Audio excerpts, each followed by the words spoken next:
Welcome to The Explainer. Today, we're going to completely deconstruct the rebellious illusion of the classic teen music shows you probably grew up watching.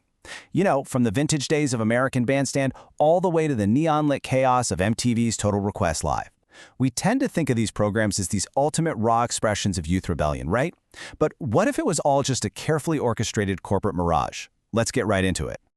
Okay, check out this absolutely shattering revelation from a top television producer. It basically proves that the music industry's ultimate metric for teen popularity was actually just a highly engineered corporate machine.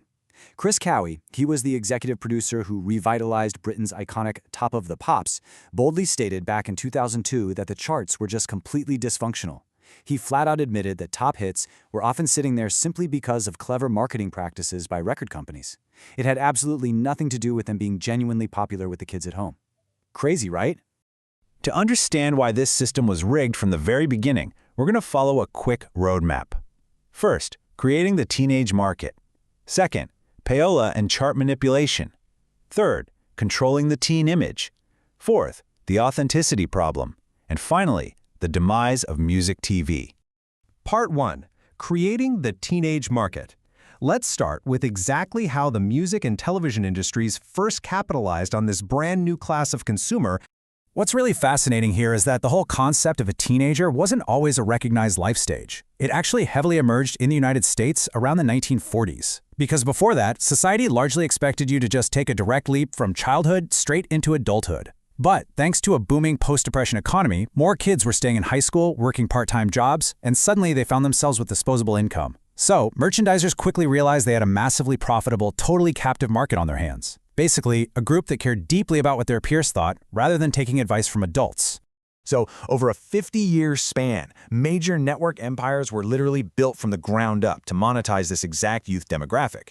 American Bandstand really established the gold standard back in 1952, bringing local teenagers dancing to records straight into America's living rooms. Then the UK followed suit with Top of the Pops in 1964. And by the time we hit MTV's Total Request Live in 1998, well, the formula was polished to a high gloss. But as we'll see, by around 2008, this entire era came crashing to a halt.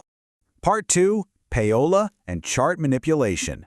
Let's pull back the curtain on the grand illusion of choice and see how hits were actually made.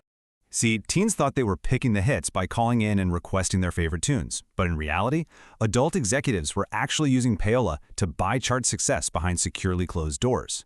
Payola was this massive, entirely illegal system where commercial entities were paid off to broadcast specific songs. Think of it like an early form of influencer sponsorship, but secretly presented to the public as organic, democratic popularity. And the crucial point here is that even the wholesome, universally loved Dick Clark was investigated for playing the song 16 Candles 27 times in 3 months, purely because he owned the publishing rights and profited off its success. Seriously, Clark was the ultimate trusted face of youth culture, yet he faced congressional hearings because his complex, highly profitable system hinged on financial interests in record companies and publishing houses. The more he played a song he owned, the more money went right into his pocket. Moving right along to Part 3, controlling the teen image. Let's look at the illusion of inclusion and see how producers strictly dictated what a teenager was actually allowed to look like. To assuage parental fears about the supposed hypersexualization of rock and roll, the show enforced shockingly rigid codes of behavior and dress. If you were a teenager trying to get on American Bandstand, you literally had to follow these rules to the letter. Boys needed a jacket and tie, girls were put in modest dresses. No tight clothing, no gum chewing, and definitely no dirty dancing. The producers knew that to keep the show on the air, rock and roll had to be scrubbed completely clean. It had to look totally safe and non-threatening to the parents watching at home. So, the viewers thought they were participating in this edgy youth uprising, but the television networks were enforcing a completely heteronormative, conservative conformity. Every single dancer on screen had to project a perfectly pleasant, predictable boy next door or girl next door image. It's wildly ironic. While the music itself represented a massive cultural shift, the visual packaging on television was enforcing the exact opposite. And in a stark display of racial exclusion, black teenagers were heavily restricted from the studio audiences. This meant the show effectively whitewashed the very music that originated in black communities. As highlighted by contemporary press at the time, like the New York Age, despite the fact that many of the popular dances being performed on the show were born in Philadelphia's black communities, the on-screen talent was overwhelmingly white. Basically, producers were terrified of showing integrated dancing, fearing they would alienate certain affiliate stations and corporate sponsors. Part 4. The authenticity problem. Next, we examine how these massive television shows faked the performances themselves. Over in the UK, Top of the Pops heavily relied on lip-syncing to maintain a safe, sanitized family entertainment environment. But, as you might guess, that eventually backfired spectacularly. Back in the 1960s, performances were fully mimed. Why? Well, because live bands are unpredictable, and networks hate unpredictability. It actually wasn't until 1991 that the show allowed live vocals over pre-recorded tracks. But by forcing bands to fake their performances for decades, the networks inadvertently invited a totally new kind of rebellion. Frustrated by the strict playback rules, alternative 90s bands started openly mocking the format, turning their fake performances into iconic moments of sheer frustration.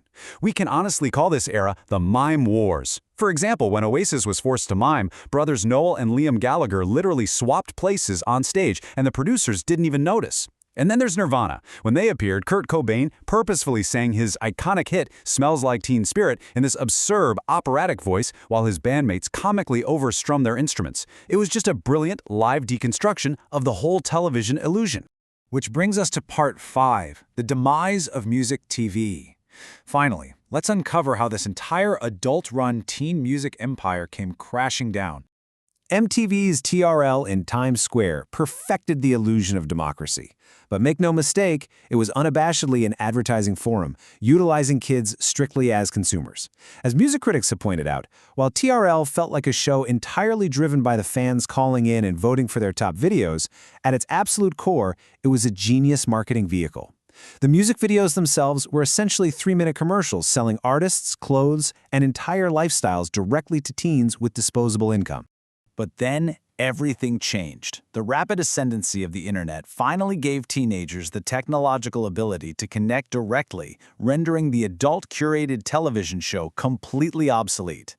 Kids no longer needed to wait for a network host to tell them what was cool. Peer-to-peer sharing, MySpace, and YouTube allowed for decentralized, user-generated taste-making.